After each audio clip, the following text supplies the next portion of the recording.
você poderia estar ganhando até 5 mil reais aqui na praia do Copacabana. Ou então você poderia estar faturando isso aqui nos Lençóis Maranhenses. Que tal ter uma renda passiva enquanto você aproveita as suas viagens? Então vai lá e clica no primeiro link da descrição. Mateus 14:22 fala sobre uma tempestade. Essa tempestade, a gente já ouviu tantas vezes essa história, a gente já ouviu tantas pregações sobre esse dia. Mas eu quero te levar para esse lugar. Você está comigo? Diga amém. A Bíblia diz que Jesus, ele envia os discípulos à frente e ele se recolhe para ter tempo com a multidão e para orar. Então os discípulos vão à frente e no meio do caminho uma tempestade ela começa. Então os ventos são fortes, as ondas são altas. E a Bíblia diz que Jesus então vem andando sobre as águas. Os discípulos olham para ele, ficam desesperados, eles acham que é um fantasma. E aí Pedro tem uma ideia: irmão, tem muitos milagres que você vai viver, que eles vão começar a partir de uma provocação que você vai fazer. A Bíblia não diz que Jesus se apresentou para eles e disse: Pedro, vem para cá andar sobre as águas comigo. Não, a Bíblia diz que quando Pedro viu Jesus, Pedro propôs isso. Irmão, pega isso aqui em nome de Jesus. Tem milagres que Jesus vai até você para fazer, tem milagres que você vai até Jesus para clamar. Tem momentos que Jesus vai até você, mas tem momentos que você vai ter que ir até Jesus. A Bíblia diz que aquela mulher do fluxo de sangue, ela soube que Jesus estava perto e ela foi caminhando em direção a ele. Ele dizia: se eu apenas tocar na orla das vestes dele, eu serei sarada. Se eu apenas tocar na orla das vestes de Jesus, eu serei sarada. Aquela mulher não estava no schedule de Jesus, aquela mulher não estava na tour de Jesus, aquela mulher não fazia parte do cronograma do dia de Jesus. Tem milagres que a gente vai viver porque Deus quer fazer e pronto, mas tem milagres que a gente só vai viver se a gente se posicionar para viver. Alguém está comigo? Diga amém. A Bíblia diz que quando Pedro disse isso, Jesus disse imediatamente: vem, Pedro, sou eu. Então Pedro coloca o pé para fora do barco e Pedro começa a andar sobre as águas. Você pode declarar isso comigo? Diga: Pedro andou sobre as águas. Sabe, eu acredito que é possível que naquele dia a sola do pé de Pedro nem tenha se molhado. Porque antes de tocar a água, Pedro tocou uma palavra. Irmão, guarda isso em nome de Jesus. A palavra que sai da boca de Deus na sua direção constrói um caminho de milagres mesmo que ele não exista. O problema é que muitas vezes a gente está chamando o Deus do impossível de Deus das coisas difíceis. Deus não é o Deus das coisas difíceis, Deus é o Deus do impossível. Quando não há caminho, Ele cria. Quando não há porta, Ele gera. Quando não há jeito, Ele dá jeito. Quando as palavras são contrárias, a última palavra é dele. Irmão, Deus não é como o homem é. Ele não precisa que o tempo seja favorável para ser Deus. Ele não precisa que os seus inimigos saiam para que Ele faça. O salmista diz: o Senhor prepara uma mesa para mim na presença dos meus inimigos. E Ele me honra, ungindo a minha cabeça com óleo, e o meu cálice faz transbordar. O salmista entendeu um princípio, irmão, que quando a gente entende isso, a gente para de se preocupar com o tamanho da oposição e a gente gasta mais tempo se lembrando do tamanho da promessa. O salmista diz: o Senhor prepara uma mesa para mim na presença dos meus inimigos. Sabe o que o salmista entendeu? Que os gigantes, eles não são um problema. Os gigantes são a plateia. O Senhor não vai preparar uma mesa quando os seus inimigos saírem. O Senhor vai preparar uma mesa para que eles possam ver. O Senhor prepara uma mesa para mim na presença dos meus inimigos. Tem muita gente achando que quando a ansiedade cessar, o meu ministério começa. Quando essa crise cessar, a paz no meu casamento começa. Quando o documento chegar, a paz em relação à imigração começa. Irmão, não é sobre o seu inimigo sair, é sobre o seu Deus entrar.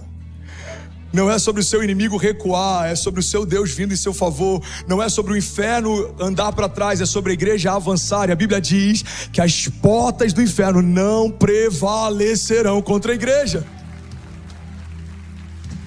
Sabe, quando a palavra fala, se for para Jesus você pode fazer melhor, irmão.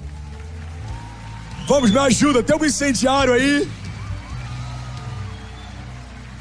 Portas não são armas de ataque. A palavra de Deus não diz que o inferno vai vir com portas para atacar a igreja vai resistir. Não. A palavra de Deus está dizendo que a igreja vai avançar contra as portas do inferno, e as portas do inferno não prevalecerão contra nós. Pastor, em que momento a igreja invade o inferno? Bom, na minha família, esse momento foi em 2006, quando um pastor entrou na minha casa para fazer uma visita pastoral. Naquele dia eu conheci Jesus, e naquele dia eu conheci a minha esposa. O tempo que eu tenho com Jesus é o tempo que eu tenho com a Kezinha. Em que momento, pastor, o inferno, as portas do inferno não prevalecem? No dia que Jesus entrou na sua casa, no dia que os seus filhos se converteram, no dia que você parou de se preocupar com a opinião dos outros e começou a gastar tempo lembrando das promessas de Deus. Irmão, as portas do inferno não prevalecerão contra o avanço da igreja. Em que momento a igreja avança e ela rompe com as portas do inferno? Quando a gente compra um lugar como esse, estabelece uma igreja, quando o estacionamento não cabe mais, quando a cidade tem que mudar o fluxo, quando o avivamento começa a tocar uma nação, quando pessoas se mudam de nações para viver o que a gente está vivendo, irmão, as portas do inferno não prevalecerão contra a igreja. Alguém crê nisso aqui? Diga: eu creio. Diga que eu e a minha casa avançaremos em fé. Diga: romperemos em fé, e as portas do inferno não prevalecerão. Se você crê nisso, irmão, você pode celebrar Jesus no seu lugar. Aleluia, aleluia, aleluia, aleluia. Você está feliz ainda? Diga amém. Agora, sabe o que eu amo? A Bíblia diz no versículo 32, que quando eles entraram no barco, o vento cessou. A Bíblia fala que Jesus vem andando sobre as águas, ele narra toda essa história. Eles acham que é um fantasma. Pedro tem uma ideia, Jesus gosta da ideia. Jesus libera uma palavra, a palavra que sai da boca de Jesus constrói um caminho de milagres. Pedro caminha sobre a palavra, ele afunda, Jesus estende as mãos, coloca ele de volta sobre as águas, eles voltam para o barco. Mas a Bíblia diz que quando Jesus entra no barco, o vento cessa. O que Jesus está ensinando para a gente através desse milagre? Irmão, se Jesus tivesse cessado aquela tempestade no meio do caminho, Pablo, talvez os discípulos gritariam lá de dentro do barco: e Jesus, já está tudo bem, a gente encontra do outro lado. Por mais que pareça sem sentido, é exatamente isso que muita gente fez quando entrou na América, por exemplo. Jesus, eu estou no meio de uma tempestade, abre as portas da nação, visto aprovado. Jesus, eu acabei de chegar nesse lugar, abre portas de trabalho, approved. Jesus, eu estou começando a prosperar, abre as comportas dos céus, check. Jesus, obrigado, daqui em diante eu toco sozinho.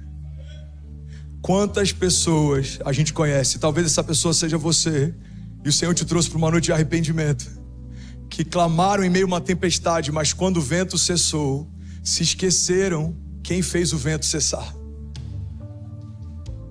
Quantas vezes a gente clama: Senhor, abre uma porta, e quando a porta se abre, a gente esquece quem mantém ela aberta. Quantas vezes a gente fala: Senhor, faz o milagre, e quando o milagre acontece, a gente se esquece de quem é o Deus de milagres. Irmão, guarda isso aqui em nome de Jesus. O convite que Jesus faz para Pedro é algo tão poderoso, talvez a gente não tenha noção da profundidade do que Jesus está fazendo.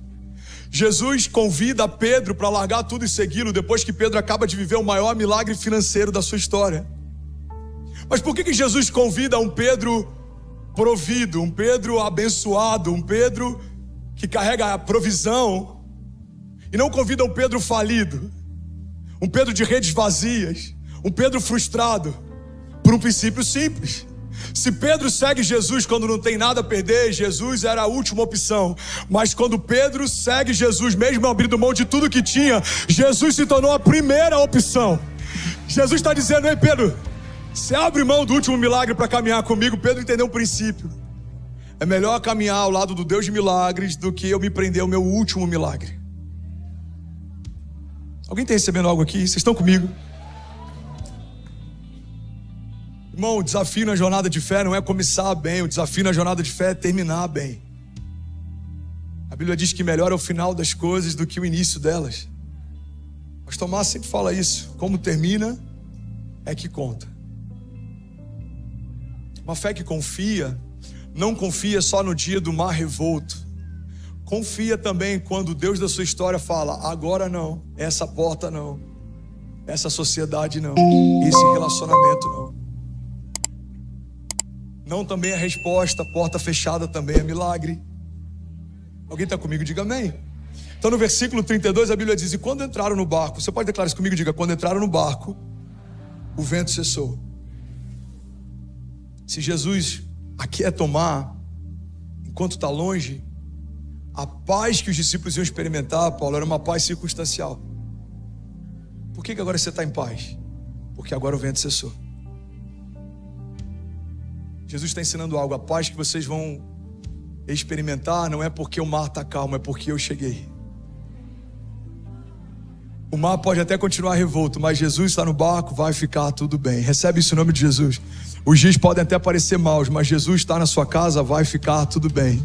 O espírito de intimidação que ronda a América pode até se levantar contra você por ser imigrante, mas se Jesus chamou o teu nome, vai ficar tudo bem.